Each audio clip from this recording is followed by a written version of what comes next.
Bem-vindos ao canal Projetos e Artigos que Marcaram Época. Eu sou Newton Sebraga e aqui estão todas as revistas, centenas delas em que eu escrevi artigos e publiquei projetos. E como vocês podem ver, eu tenho a maioria desses projetos funcionando e montados.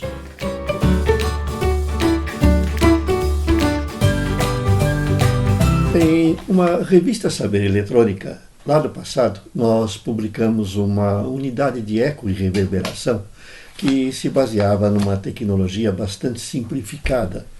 Ali naquela época, né, que estavam saindo as linhas de retardo digitais, né, as chamadas brigadas de balde, que nós descrevemos em artigos lá do nosso site, que você pode procurar, né, e que eram difíceis de encontrar esses circuitos integrados e caros. E o pessoal gostaria de ter uma unidade de eco e reverberação nos seus aparelhos de som, nos seus conjuntos musicais, para tocar algum instrumento ou mesmo para usar isso com a voz. Se cantasse no microfone, por exemplo, ter um eco no fundo, ou uma reverberação. E nós fizemos uso de molas na época. Nós repetimos depois um circuito semelhante na revista eletrônica Total 16, de 1989.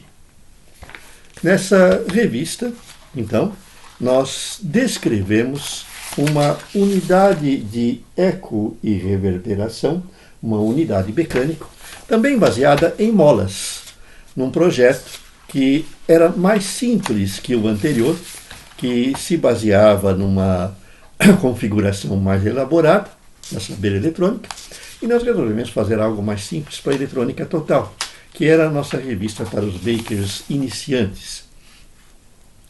E qual foi a nossa ideia? Usar uma mola que poderia ser, por exemplo, uma resistência de chuveiro, ou uma mola mesmo de outro metal que respondesse melhor a campos magnéticos, por exemplo, uma mola de aço, né?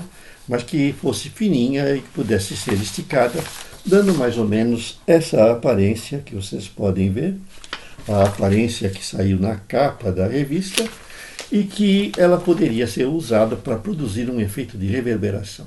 O que era esse efeito? Se você pegar o sinal de áudio da saída de um amplificador e aplicar esse sinal numa bobina, por exemplo, como está mostrado aqui,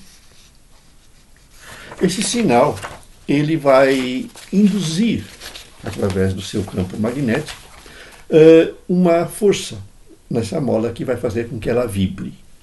E essa vibração se propaga ao longo da mola, indo e voltando, num sistema que vamos dizer de reflexão, que provoca até ondas estacionárias, né?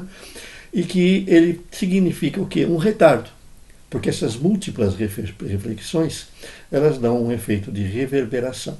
Assim, na outra extremidade da mola, nós colocamos uma cápsula de toca-discos, que era muito comum na época, estava baratinho. Eram cápsulas de piezoelétrica, cápsulas de cristal, que eram usadas nos toca-discos de baixo custo, né, que eram muitos naquela época, porque era a principal mídia de música, né? Então nós prendemos a ponta da mola na agulhinha. Pingava uma gotinha de cola epóxi, colocava a mola ali e mantinha ela esticada com o captador, o fonocaptor ou a cápsula fixa.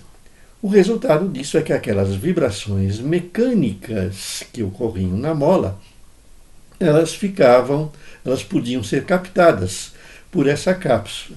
Então tudo o que nós fizemos foi acrescentar um amplificador de áudio, está aqui o circuito e a plaquinha, e ligar esse circuito de volta na entrada do amplificador.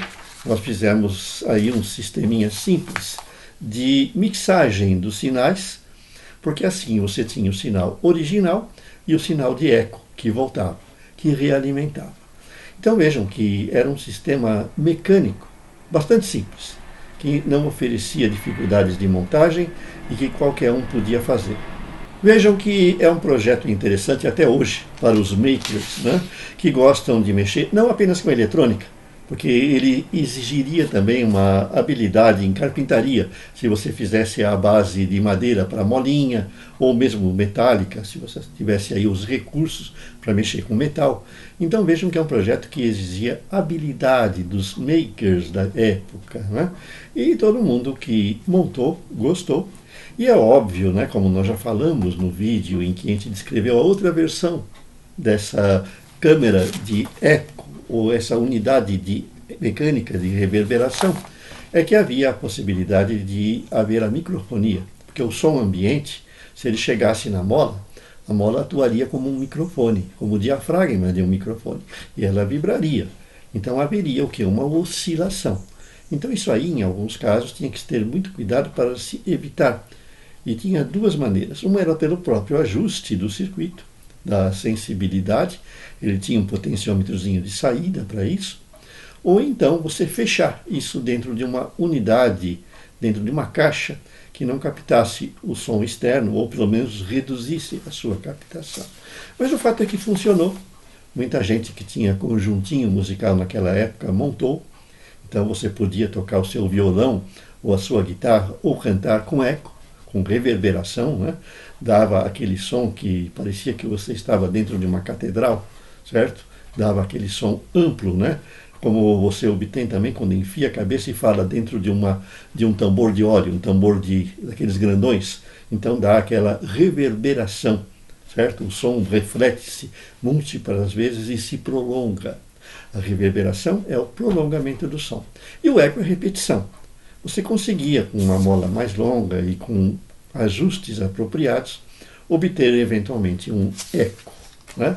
E era bem interessante, era uma forma de se obter efeitos sonoros com uma unidade mecânica, algo que naquela época era a única solução, porque para a eletrônica digital ainda nós não tínhamos os circuitos integrados, os DSPs. Hoje a gente faz isso num DSP facilmente. Se você quer saber mais sobre essa unidade mecânica de reverberação, veja no link. Lá você também tem informações para acessar os outros artigos, as outras versões.